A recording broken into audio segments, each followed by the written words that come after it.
Olá, nono ano. Vamos dar continuidade às nossas aulas. Capítulo 1, frente B, a Proclamação da República. Hoje nós vamos falar sobre a República da Espada.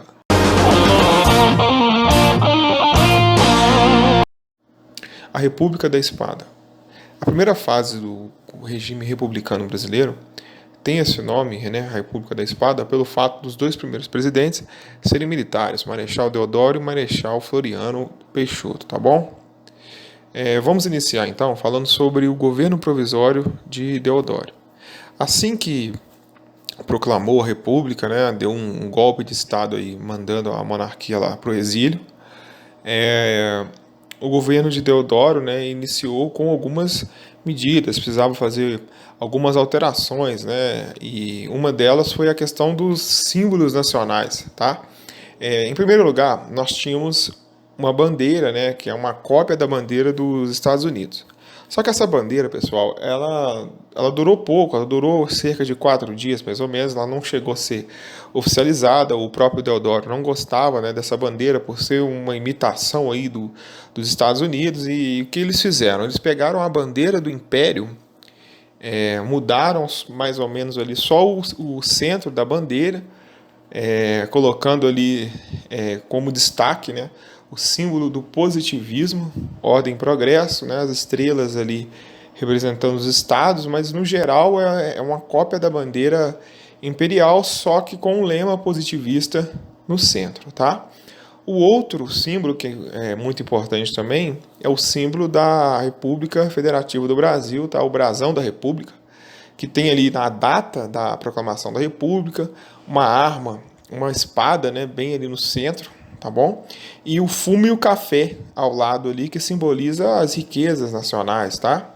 E bem no centro o Cruzeiro do Sul, tá? Então, enfim, são símbolos aí que remetem à República como uma nova era, e mudando também a questão do Império, né? O Império simbolizava nesse momento o atraso, e para você convencer qualquer regime novo, né, que surge, como a República era nova para o Brasil, precisa se criar símbolos para as pessoas se identificarem, tá bom?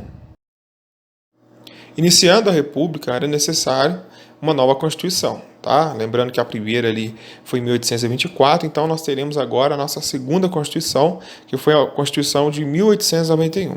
Vamos falar um pouco sobre as principais características dela. Ela foi organizada em 91 artigos e mais 8 disposições transitórias, que são algumas regras, tá, gente, de uma Constituição para a outra.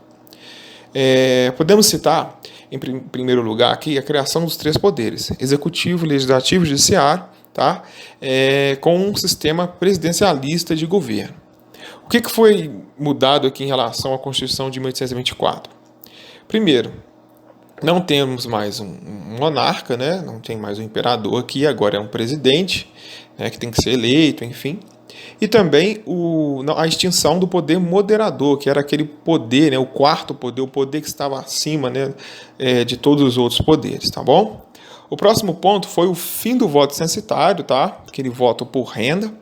Agora, homens maiores de 21 anos e sendo alfabetizados poderiam votar. Então, aqui não votam mulheres menores de 21 anos, tá?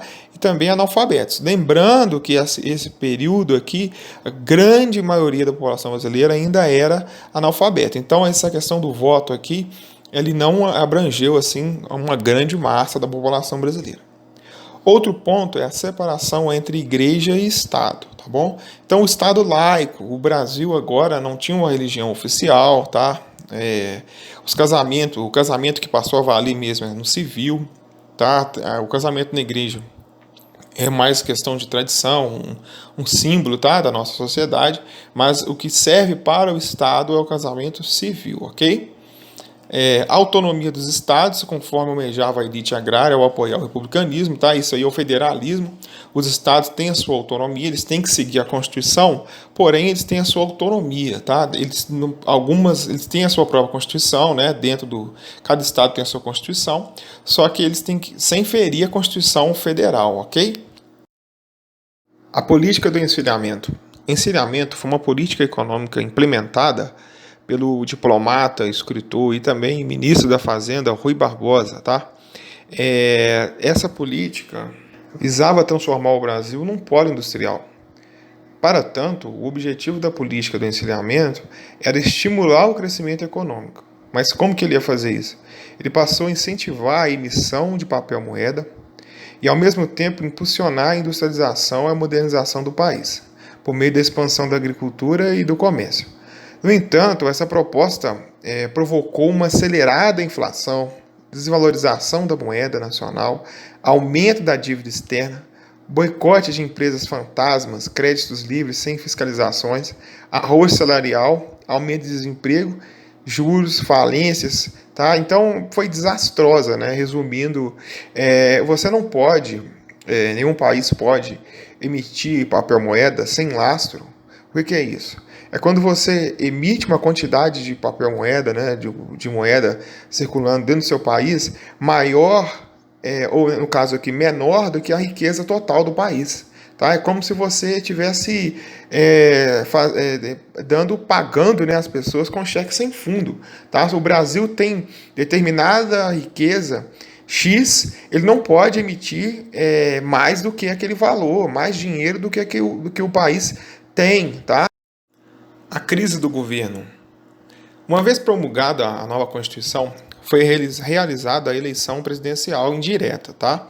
Os parlamentares votaram separadamente para presidente e para vice. Era comum na época o vice no caso, o candidato à presidência, né? Eles concorriam em chapas diferentes, às vezes eles eram até opostos ali, tá? Não é como hoje, né? O vice e o presidente representam uma chapa.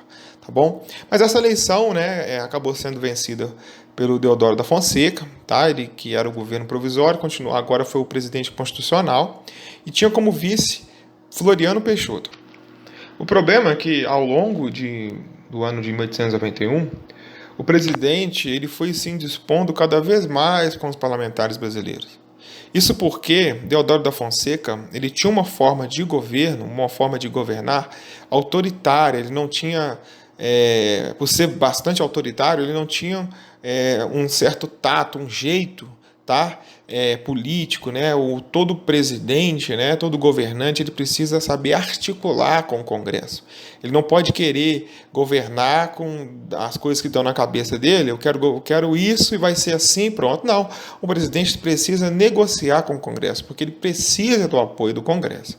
Ok? Então, em novembro daquele ano, né, devido ao desgaste aí com os parlamentares, ele fechou e também, né, fez a dissolução do Congresso. A reação civil e militar foi imediata, tá? Houve um movimento de resistência política, uma armada, tá? Em janeiro foi realizada uma armada, rebelou-se, né, e exigiu a abertura do Congresso e ameaçou ali bombardear o Rio de Janeiro caso o Congresso não fosse reaberto, tá bom? E assim, né, encurralado e temendo que o país se enfiasse em uma guerra civil, já estava sem apoio, tá? Ele acabou renunciando ali no dia 23 de novembro de 89, né, do ano de 1889, e quem acabou assumindo na época, né, foi o seu vice, Floriano Peixoto, tá? Foi uma espécie de acordo entre os parlamentares, né? Porque Floriano, ele é o vice naquela época, ele assumia enquanto o presidente estava fora, não em caso de vacância ali, tá bom? Então, mas foi mais um acordo entre o Floriano, tá? E as elites ali, os parlamentares, e ele acabou assumindo aí como presidente do Brasil. O governo Floriano Peixoto. Com a renúncia do Deodoro da Fonseca, o correto seria novas eleições, tá? Porém, com o apoio das elites, né, somente o Partido Republicano Paulista, alguns cafeicultores, chegaram a um acordo e o Floriano acabou assumindo a presidência do Brasil. Uma das primeiras medidas dele, né, foi reabrir o Congresso, tá? E afastar os chefes dos governos estaduais indicados por Deodoro da Fonseca. Então aí nós temos uma clara disputa política já, tá? Você tinha a ala dos que apoiavam o Deodoro da Fonseca e os que apoiavam Floriano. Então a primeira medida que ele fez foi afastar aí os chefes dos estados, né, que eram chamados na época de presidentes. No âmbito econômico, Floriano adotou uma política de incentivo à industrialização, porém não conseguiu mexer nas estruturas agroexportadoras dominantes, que aí era uma essência do Brasil, né? Isso não poderia ser mudado assim, ainda mais no contexto que Floriano pegou o Brasil, nas circunstâncias, crise econômica, política, enfim. Além disso, ele proibiu os bancos particulares de emitirem dinheiro, baixou o preço da carne, dos aluguéis residenciais e aprovou uma lei de construção de casas populares. Então, ao mesmo tempo que ele era autoritário, ele também fazia medidas populares, tá bom? A questão política, né, a crise política no governo Floriano, iniciou-se numa carta manifesto assinada por 13 generais que exigiam a convocação de eleições gerais. Tá? Lembram-se que Floriano ele foi presidente, né? Ele acabou se tornando presidente, não de uma forma legítima, ele foi mais um acordão, tá? Entre as elites. Então, alguns generais, né, principalmente ligados à ala Deodoro da Fonseca, eles exigiam que novas eleições fossem convocadas, enfim. Porém, Floriano ele defendia a tese que tinha o direito de ficar no poder e cumprir um mandato. Então ele reagiu com mão de ferro, né, com punição aos militares que os militares que assinaram o manifesto, né, ele acabou afastando esses militares e prendendo alguns, tá bom? Em setembro de 93, né, de 1893, Floriano enfrentou sua segunda revolta armada, um líder chamado Almirante Custódio de Mello, e ameaçava bombardear o Rio de Janeiro caso o presidente não convocasse novas eleições. Tá? Então, assim, apoiado pelo Exército e o Partido Republicano Paulista, Floriano dominou os revoltosos. Então, vocês estão vendo aqui que Floriano enfrentou, sim, né, disputas políticas. Havia aí uma divisão no Brasil entre os que apoiavam Floriano e os que não apoiavam, que convocavam, queriam a eleição, novas eleições fossem convocadas. Tá? E ele acabou reprimindo essas revoltas, né? Ele ganhou aí o apelido de Marechal de Ferro, né? Por combater com mãos pesadas aí as revoltas, tá? A Revolução Federalista. A Revolução Federalista, ocorrida no sul do Brasil, ela envolveu dois grupos políticos, né? De um lado estavam os defensores do ideal positivista e da forte centralização do poder. Esse era o Partido Republicano Rio-Grandense, liderado pelo presidente do Rio Grande do Sul, na época, Júlio de Castilhos, tá? Eram conhecidos como chimangos ou também pica-paus, tá? E contaram com o apoio do Floriano Peixoto. Do outro lado, estava o Partido Federalista, defensor de um projeto mais liberal e descentralizador. Dentre suas lideranças estavam-se Gaspar Silveira Martins. E também os partidários, né, desse grupo eram conhecidos como maragatos. Então, essa Revolução Federalista é mais conhecida quando se falam em maragatos e chimangos, tá? Esses grupos rivais. As disputas no Sul assumiram uma feição de guerra civil, chamada de Revolução Federalista.